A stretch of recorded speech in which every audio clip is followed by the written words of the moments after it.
Domain expansion is the ultimate form of cursed techniques in Jujutsu Kaisen, a localized combat state in which a Jujutsu sorcerer unfolds a personal space imbued with the imprint of their inner world. As of now, a total of 17 official domain expansions have appeared in this series. At its core, domain expansion is the process of constructing an innate domain, pre-embedded with a cursed technique, then materializing it in the real world through the use of cursed energy. An innate domain can be understood simply as an individual's inner world. From the very beginning of the story, when Itadori confronts Sukuna within a strange space following his death at the detention center, that space is in fact Sukuna's innate domain. In other words, domain expansion is a technique that turns the world envisioned in one's mind into reality. To activate it, a sorcerer must form hand seals and expend an enormous amount of cursed energy, but in return they gain an almost absolute combat advantage. There are 3 core benefits of domain expansion. First, comprehensive enhancement of the user's power. Within the domain, every environmental factor is perfectly optimized for the sorcerer. Technique activation becomes faster, output grows stronger, and battlefield control reaches its peak. Second, the guaranteed hit effect. Once an opponent is trapped inside the domain, they are automatically within the range of the technique. Any attack based on cursed techniques is guaranteed to land. However, guaranteed hit does not mean unblockable. The opponent can still mitigate damage using cursed energy. Third, the sure kill effect. Most modern domain expansions are equipped with lethal mechanisms, turning them into techniques capable of deciding a battle in a very short amount of time. The fatal drawbacks of domain expansion are equally severe. First, the cursed energy cost is immense. Second, after deployment, the user's cursed technique becomes burned out, rendering them unable to use their technique for a certain period of time. During the Shinjuku battle, Gojo, Satoru, and Sukuna demonstrated a way to bypass this limitation. They destroyed the portion of the brain where the cursed technique is engraved, then regenerated it using reverse curse technique to restore the technique itself. However, this method is extremely dangerous. Gojo suffered severe brain damage and eventually became unable to continue deploying domain expansion. Next are 6 methods of countering domain expansion. Despite its overwhelming power, domain expansion is not invincible. There are currently 6 main countermeasures, directly defending with cursed energy.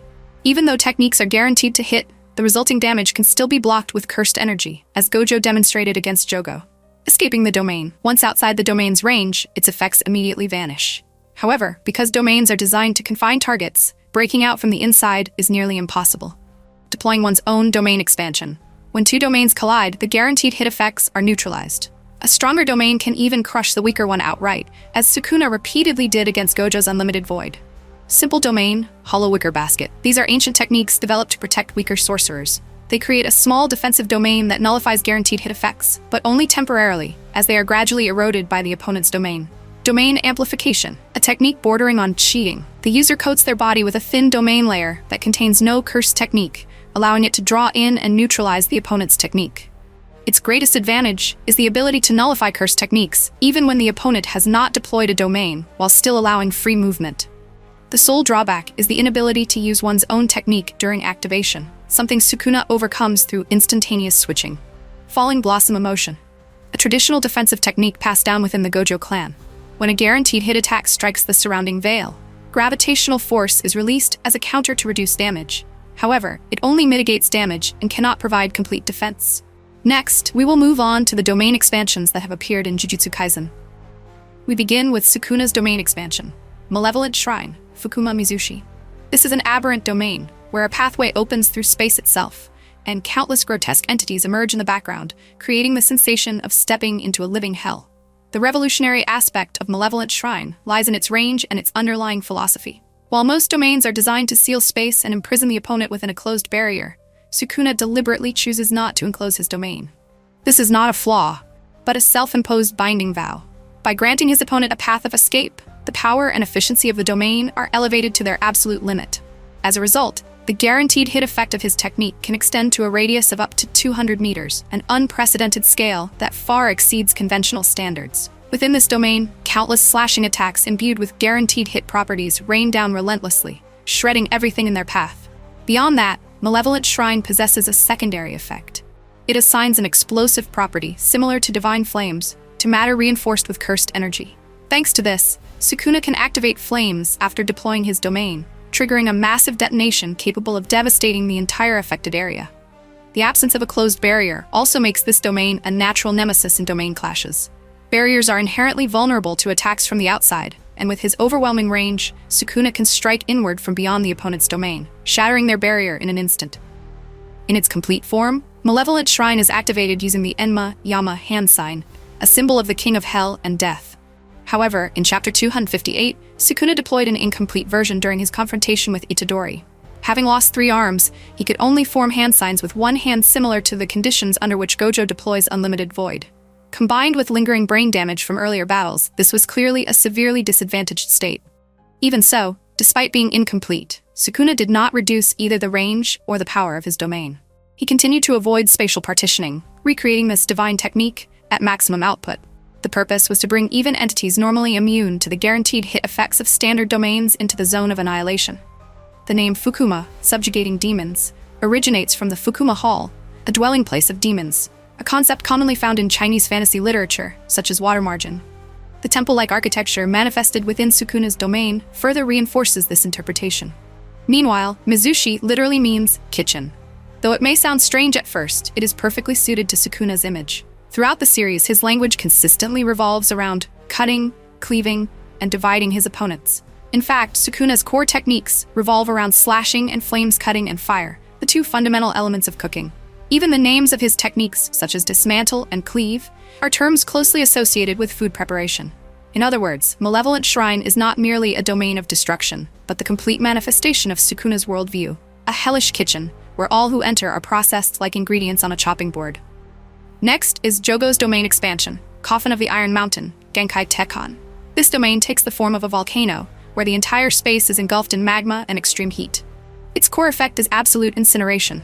The moment one enters, even low-grade sorcerers are burned to ashes almost instantly, with virtually no chance to resist. The name Coffin of the Iron Mountain carries a dual layer of meaning. Coffin implies the sealing of a coffin lid, symbolizing a predetermined death, while Iron Mountain refers to a mountain range of iron that forms the boundary of the world. Combined, the name represents a fate-sealed domain, where the opponent is surrounded by peril and gradually driven toward an inescapable death. The imagery of an Iron Mountain is far from arbitrary. Jogo is a special-grade cursed spirit born from humanity's fear of the earth itself, of land, mountains, and volcanoes. Coffin of the Iron Mountain thus directly reflects Jogo's essence, the rage and destructive force of the land. Although he is often compared unfavorably to monsters like Sukuna or Gojo, there is no denying that this is still an overwhelmingly powerful domain expansion, fully worthy of its special grade status. Next is Unlimited Void, the domain expansion of Gojo Satoru. The ultimate essence of Unlimited Void lies in its absolute infinity. This is a domain that unfolds like the cosmos itself, where the opponent is forced to receive infinite information and infinite sensations simultaneously. The stream of cognition is stretched endlessly, causing the processes of perception and comprehension to never reach completion. As a result, the victim becomes incapable of converting thought into action, falling into a state of total immobility. In other words, once someone is drawn into Unlimited Void, the battle is effectively over. The opponent's brain is pushed into extreme overload, leading to severe mental incapacitation. The greatest drawback of this domain is its indiscriminate range of effect. It affects enemies and allies alike, making its use in populated areas extraordinarily dangerous. However, during the Shibuya incident, Gojo demonstrated a level of mastery far beyond conventional standards by shortening the deployment time of his domain to just 0.2 seconds. This fleeting interval was enough to neutralize cursed spirits while avoiding serious harm to ordinary humans, an improvised yet refined application that perfectly illustrates the caliber of the strongest Jujutsu sorcerer. In terms of lethality, Unlimited Void reaches the level of absolute sure kill. Even Sukuna, after enduring its effects for less than 10 seconds, suffered severe brain damage, so serious that he was rendered unable to deploy his own domain. Conceptually, forcing life to perform infinite operations may sound abstract, but in reality, Unlimited Void, much like Jogo's domain, draws heavily from Buddhist philosophy. Its alternate name, Immeasurable Void, refers to a realm of consciousness where space is infinite and material existence ceases to hold meaning. The hand sign used by Gojo when activating his domain also carries multiple layers of symbolism. The gesture of pressing the index and middle fingers together represents a wish for good fortune and traces its origin to the Christian cross, traditionally believed to ward off evil. At the same time, it symbolizes purification and the rejection of defilement, entirely fitting for someone who stands above all curses and malevolent forces. Nevertheless, the core of Unlimited Void remains deeply rooted in Buddhist imagery, with its conceptual model believed to be Indra, Taishakuten, the supreme deity who embodies authority, cosmic order, and transcendent power. Next is Mahito's domain expansion, Self-Embodiment of Perfection. This is a grotesquely distorted space where countless human arms stretch outward and tightly envelop the opponent like a colossal womb. This form originates from Mahito's innate technique, idol transfiguration, one of the most dangerous abilities in Jujutsu Kaisen. Idol transfiguration allows Mahito to directly touch and manipulate the soul of his target, forcibly reshaping it and, in turn, warping the physical body to match. Under normal circumstances, this technique can only be activated through direct physical contact. The only way to defend against it is by reinforcing one's soul with cursed energy, thereby slowing the process of transfiguration. Mahito's greatest weakness lies in this requirement for close-range contact. While defending himself or engaging in close combat, he cannot freely activate idol transfiguration. This limitation, however, is completely eliminated by his domain expansion. Within Self-Embodiment of Perfection, the guaranteed hit effect comes into play, entirely removing the constraint of range. The moment the domain is deployed, Mahito can directly interfere with the souls of all targets inside. The name Self-Embodiment of Perfection perfectly encapsulates Mahito's philosophy. Self-embodiment refers to a closed mental state, self-isolation, and the rejection of connection with others. Perfection implies instant enlightenment, reaching truth without the need for gradual cultivation. Combined, the domain represents Mahito dragging his opponents into his own world and forcing them to attain liberation through the most twisted and brutal means imaginable. For this reason, it is considered the domain expansion with the highest enter and die rate in the entire series. Once enveloped, escape is virtually non-existent.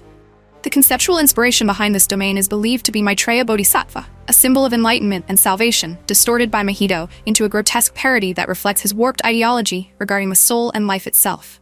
Fushiguro Megumi's domain expansion, Chimera Shadow Garden. Chimera Shadow Garden is a domain where darkness engulfs the entire battlefield, transforming the surroundings into a territory of shadows, while allowing Megumi to summon and manipulate a vast number of Shikigami. Although still incomplete, the effects of Chimera Shadow Garden can be summarized into 4 core characteristics. First is overall stat enhancement. Prior to deploying his domain, Megumi is often pushed onto the defensive. However, during his battle with Reggie, the moment the domain was activated, the tide of the fight immediately turned. This clearly demonstrated a significant amplification of both his technique and combat performance. Second is the in multiple instances of the same Shikigami simultaneously. Megumi summoning 2 new at once proves that, within the domain, the usual limitations on Shikigami quantity are virtually removed. Third is shadow-based duplication, which allows Megumi to create shadow clones for deception, close-range engagement, or surrounding his opponent. Fourth is the storage function. The shadows within the domain act as a repository, enabling Megumi to store and retrieve various objects at will, granting him exceptional flexibility in combat. However, this ability also carries an evident drawback. Any object stored within the shadows retains its original weight, and Megumi must personally bear the full physical burden. Overusing this storage function can therefore become a severe physical strain. Even so, when viewed as a whole, Chimera Shadow Garden remains an extremely versatile domain, one that emphasizes tactics, spatial control, and creative combat strategies. At the current point in the story, Megumi's domain lacks the guaranteed hit effect, and can thus be considered an incomplete domain expansion. Yet it is precisely this incompleteness that highlights its immense potential for future growth. Additionally, when discussing Chimera Shadow Garden, it is impossible to overlook the massive human skeleton that appears within the domain. This imagery evokes associations with the concept of the red garment and points toward deeper symbolic meanings tied to the shadow-based nature of the 10 Shadows technique. Dagon's domain expansion, Horizon of the Captivating Skandha, is one of the clearest examples of a domain that employs visual deception. On the surface, it appears to be a tranquil beach with white sand and a vast blue sky. Beneath this peaceful facade, however, lies a near unavoidable killing mechanism.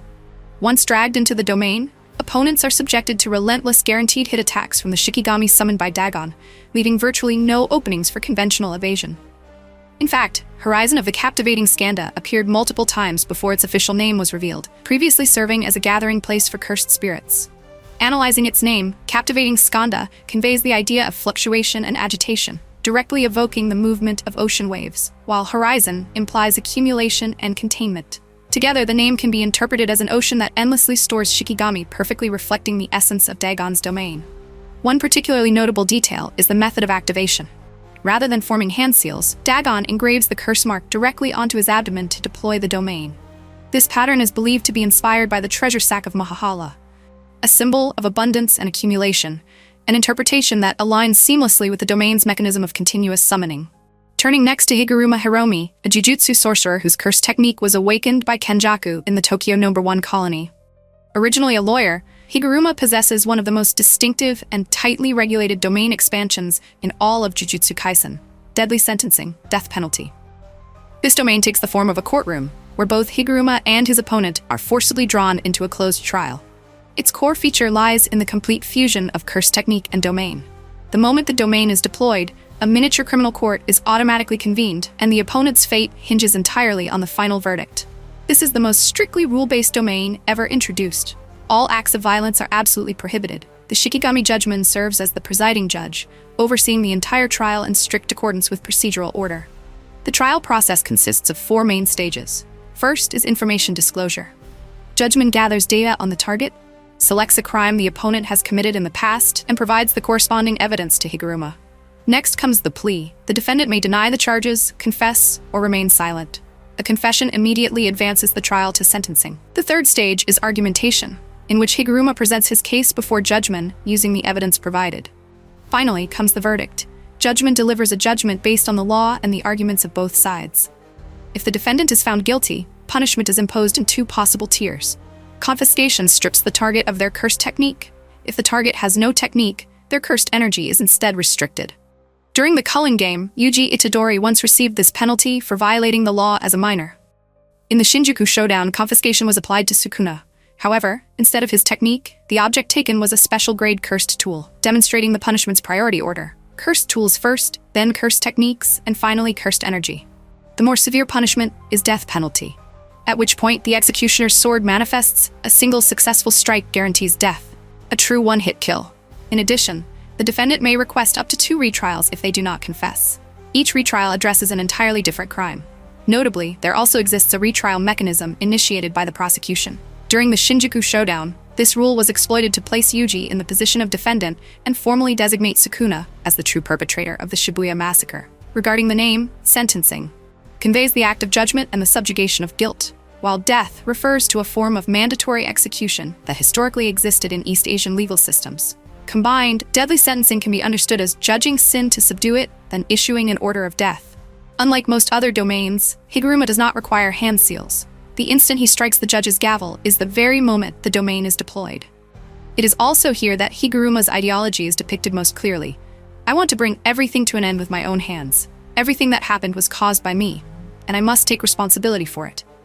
Next is Okatsu Yuta's domain expansion, Authentic Mutual Love. In Chapter 249, the domain expansion of Special Grade Sorcerer Yuta is finally revealed under its official name, Authentic Mutual Love. The interior space is realized as a barren, desolate landscape with upright concrete pillars and countless swords embedded deep into the ground.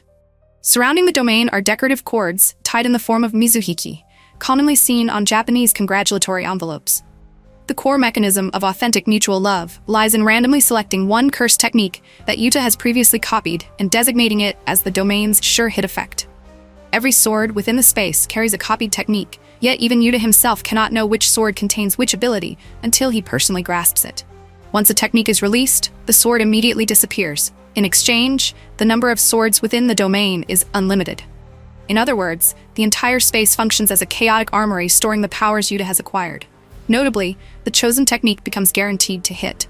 Thanks to the infinite number of swords, Yuta can employ copied techniques almost without limit. However, his inability to deliberately select a desired technique introduces a degree of inconvenience and risk, especially in situations that demand precise tactical execution. Through domain control exchange training with Gojo Satoru, Yuta has achieved an exceptionally high level of barrier manipulation. As a result, he can impose intricate conditions within his domain, most notably excluding Itadori Yuji from the sure hit effect so that the full force of the domain is directed solely at Ryomen Sukuna. In terms of hand signs, Authentic Mutual Love utilizes the mudra of Dakinetan, a celestial female deity associated with both beauty and cruelty, death and sacrifice. This imagery perfectly reflects the relationship between Yuta and Rika, a love that is deep and pure, yet also tragic and destructive. The name Authentic Mutual Love can be divided into 2 layers of meaning. Authentic symbolizes Yuta's ability to perceive the true essence of techniques and copy them, while Mutual Love represents the emotional bond between him and Rika, the core source of power that allows Yuta to surpass his limits. It is not difficult to recognize that the prototype of this domain is Unlimited Blade Works from Fate, wielded by archer Emiya Shiro. Both are sword-filled spaces built upon mechanisms of copying and storing abilities. Akutami Gege himself has acknowledged in the official fanbook that he was deeply influenced by Nasukinoko when constructing the series' power system. The domain expansion of the protagonist, Itadori Yuji. Yuji's domain is known as Hometown Domain, an ability that Ryomen Sukuna himself engraved deep into Yuji's body over the long period of his sealing. In Chapter 267, with crucial support from Kusakabe, when Sukuna fell into a state of near-total vulnerability, Hometown Domain was activated even without Yuji making direct physical contact. However, this domain also revealed a series of unusual irregularities. As Sukuna himself acknowledged in Chapter 265, Yuji's domain is entirely unlike anything he has ever witnessed. It does not resemble the typical soul linkage phenomenon often seen between jujutsu sorcerers, nor is it a familiar type of mental landscape. Instead, the space reconstructed within the domain is Kitakami City in Iwate Prefecture, the place where Yuji spent his ordinary childhood. It is a mundane, unadorned setting, devoid of grandeur or overt symbolism of power, yet saturated with deep memories and emotions. The strangeness is further emphasized by the appearances of the two figures within the domain. Yuji manifests in the form he had before Sukuna forcibly possessed his body, while Sukuna appears wearing Yuji's appearance instead. This symbolic reversal reflects the parasitic relationship, conflict, and binding between two souls that have been tightly intertwined since an early stage. As such, the domain is not merely a battlefield, but a space where two egos are forced to confront each other at the deepest possible level. Even Yuji himself cannot explain why the memories of both individuals are simultaneously reflected within the domain. Yet at its core, Yuji is not seeking to destroy Sukuna through sheer power. What he truly desires is a final dialogue to make Sukuna see and understand the ordinary people he has always dismissed as worthless. It is precisely this longing that shapes the domain's mental landscape, transforming it into a place where memories, emotions, and cursed energy converge.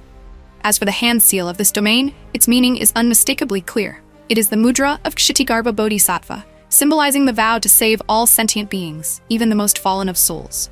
At the same time, in certain interpretations, this mudra also coincides with that of Yama, the king of hell, mirroring the hand sign once used by Sukuna, as though the paths of salvation and judgment are overlapping within the same space.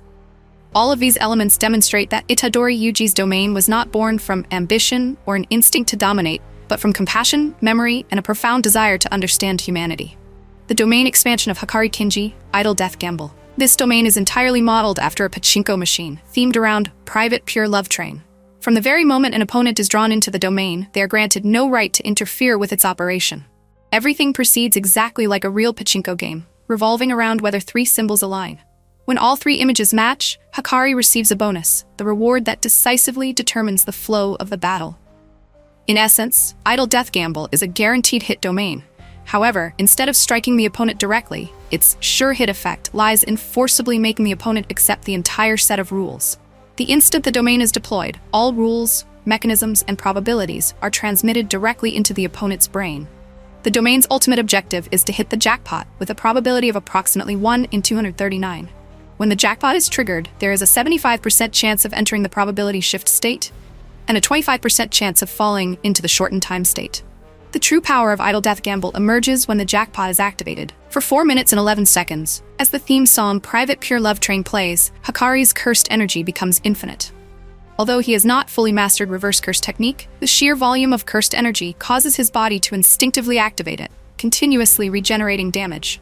As a result, during this window, Hikari reaches a state of absolute immortality. Moreover, all cursed energy and techniques expended prior to the jackpot are fully restored during the bonus round.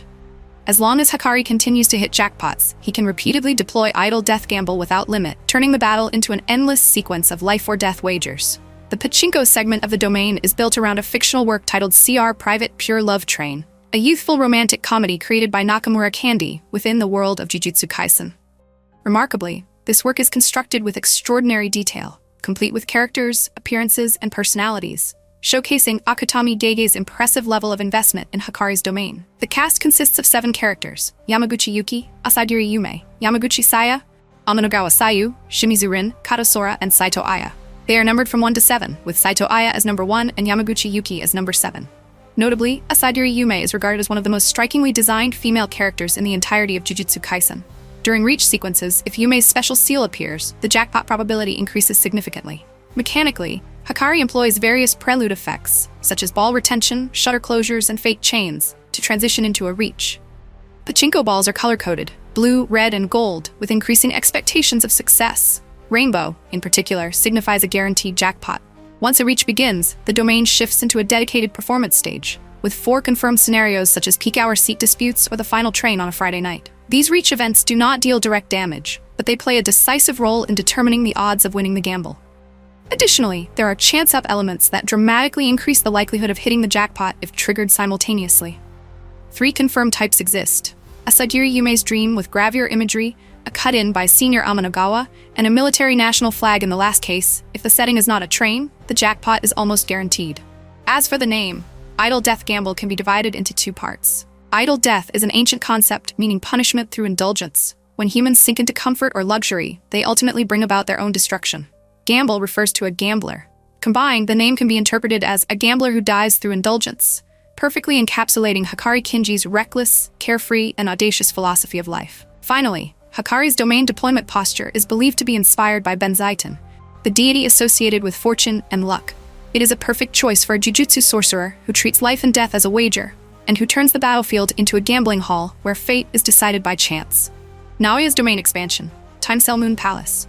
At the Sakurajima colony, the one who confronted the entire Zenin squad head-on was Naoya, a player who had previously been defeated by Maki. After that loss, Naoya was reborn as a cursed spirit, carrying with him a deep-seated hatred and a grotesque obsession. Naoya's domain expansion is called Time Cell Moon Palace. The interior is an absolute darkness, within which a colossal womb floats in midair, bearing a single suspended eye. The core effect of this domain is the forced regulation of all targets to move according to a 24 frame per second rhythm, a mechanism identical to Naoya's speed-based curse technique. Any deviation from this rhythm causes the target to be frozen for 1 second, and this effect is guaranteed to hit. However, the terror of Time Cell Moon Palace does not end there. Within this domain, the scope of the technique is refined to such an extreme degree that even individual cells become subject to control.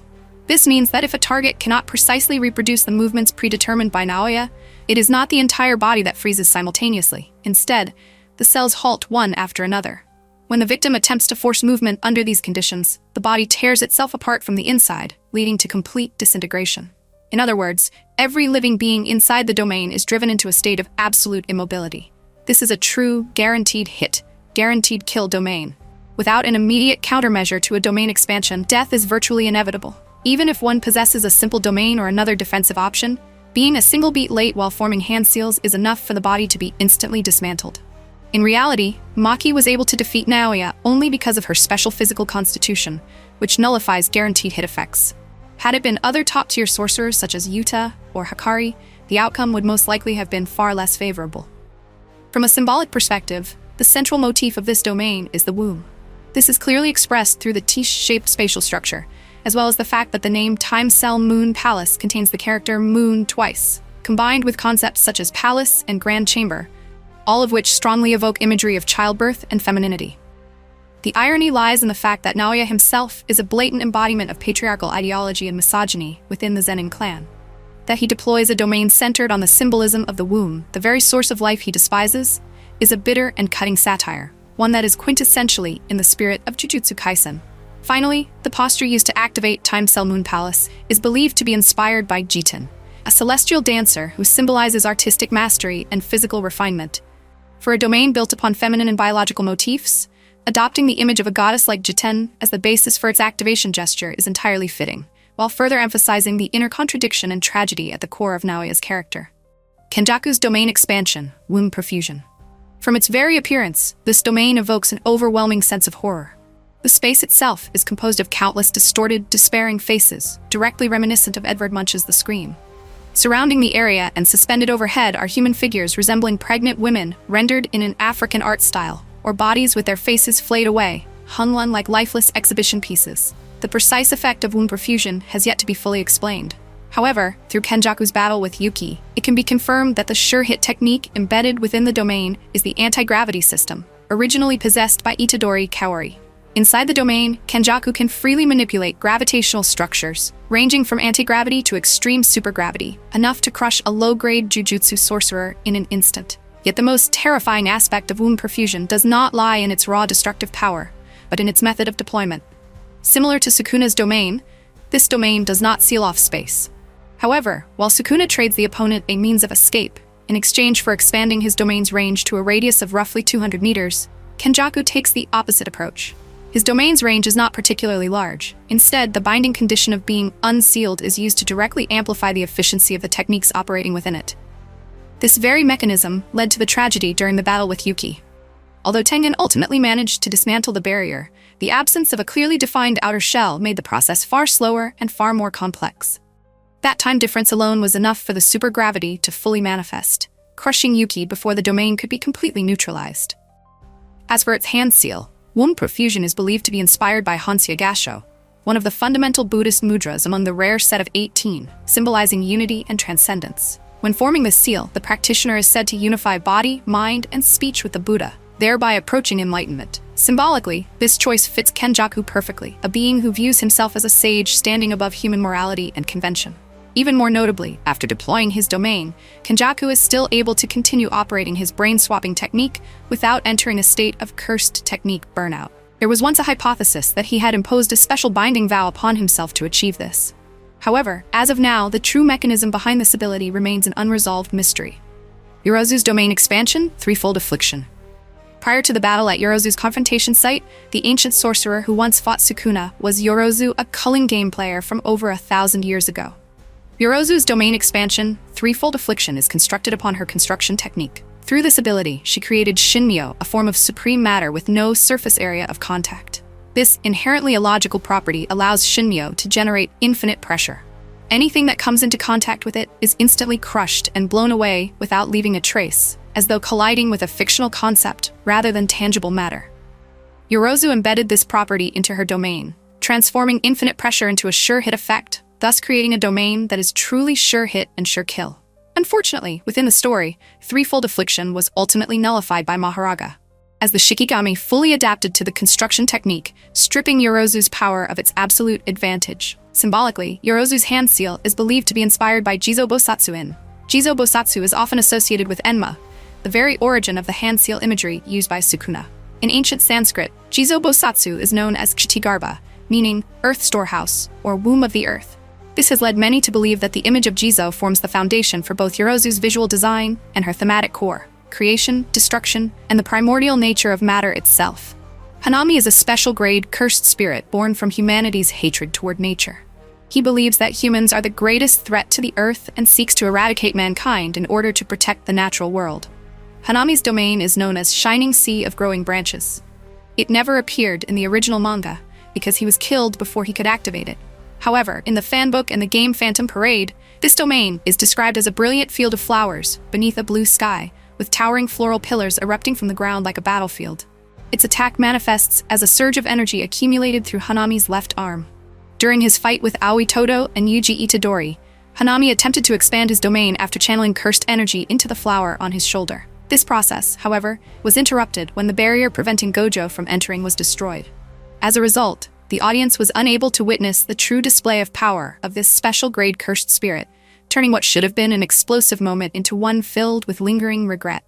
Hososhin, also known as the smallpox deity, is a special-grade cursed spirit born from the fear of plagues, an ancient form of calamity. He belongs to the category of disease-type cursed spirits and is classified as a special invincible cursed spirit. Although he possesses his own language, Hososhin does not exhibit intelligence comparable to that of humans. During the Shibuya incident, Hososhin appeared unexpectedly after being provoked by Kenjaku and Jogo. He fought against Meimei and Ui at Meiji Jingumai Station.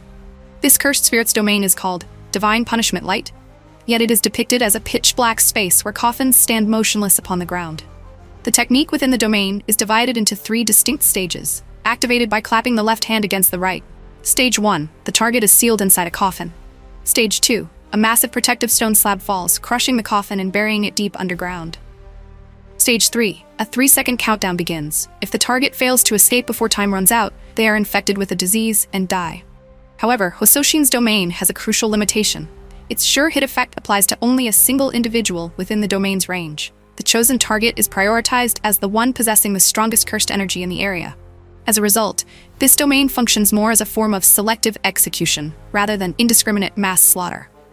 Hososhin is inspired by a legendary yokai from Miyagi Prefecture, a region once plagued by epidemics.